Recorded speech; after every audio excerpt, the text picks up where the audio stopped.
Morning, everybody. Still pretty dark here. About 6:25, 6:20. Heading to the office. Going to be doing the podcast today on personal development and really talking about the pursuit, really enjoying the pursuit, falling in love with the pursuit. A lot of times people get stuck on the perfection, the end result, and it's about what we're doing that's going to get us to where we want to go. Great book on this one is Chop Wood, Carry Water. Don't get so fixated on the goal. Get fixated on the processes that's going to get you there. Focus on that daily activity that's going to get you to where you want to go. Hope you're doing well. Sherman's out. Hey there, everybody. Hope you're doing well. I'm constantly thinking about the vlog and how specific I am, so let me give a little bit more context.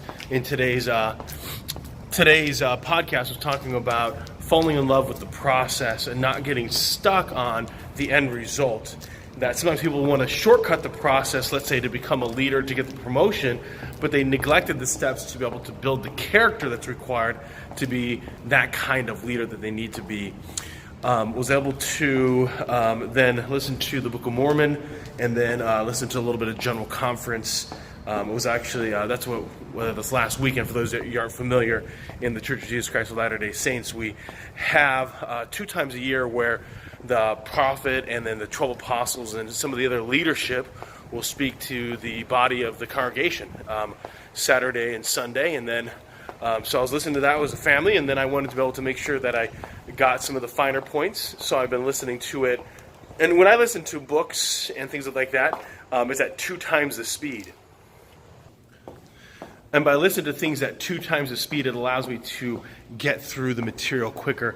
I am very much an auditory learner, and I gain a lot of value by listening, and it's got to be fast. Even when people speak, I sometimes have a hard time waiting for them to kind of spit it out, so to speak. Today should be pretty enjoyable. We have the U.S. Vets Organization Resource Day. It's the first one here in the Houston area, so looking forward to giving back to those who served and gave for our country and our lives. And then after that, I'll have a networking meeting tonight. This morning, coming to the office around 7:15, was able to make through the traffic pretty quickly. There really wasn't too much, and so we'll make it happen. Have a great day, everybody. Hey there, everybody. Hope you're doing great. Had a good Veterans first annual North Houston Veterans Resource Fair. I wanted to get it right. So one of the things that remind me is if you go to a fair, you don't want to get stuck behind a laptop or sitting behind the desk. So there wasn't a ton of people that actually came by. So what I did with the recruiting managers, who went booth to booth, said, "Hey, what's your story? Why are you here?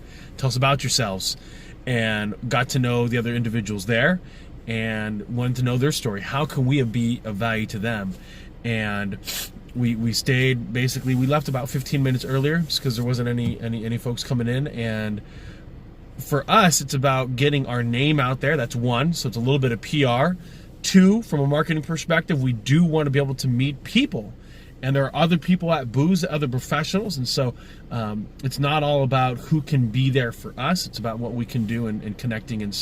And that was a good use of time. Now I'm here. I came a little bit early, so had a conference call at 2 o'clock, so about 2:40. And then now I'm going to be going into this event being put on by Action Coaches here in really kind of almost downtown Houston. So we'll go here, meet some new friends that we haven't made yet. Hope you're doing well. Sherm's out. Hey there, everybody. Always find it interesting how people are so obsessed with like weekend or the Monday. So those that are like real hustlers, entrepreneurs, they're always like, "Oh, you should be loving Mondays."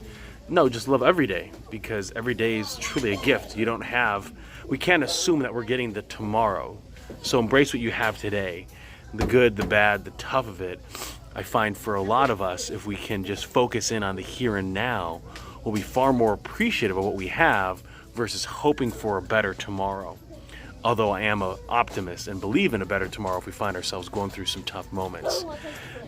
So, whether it's Friday, Saturday, or Sunday or Monday, love the day, embrace the day, and move towards what you want in life.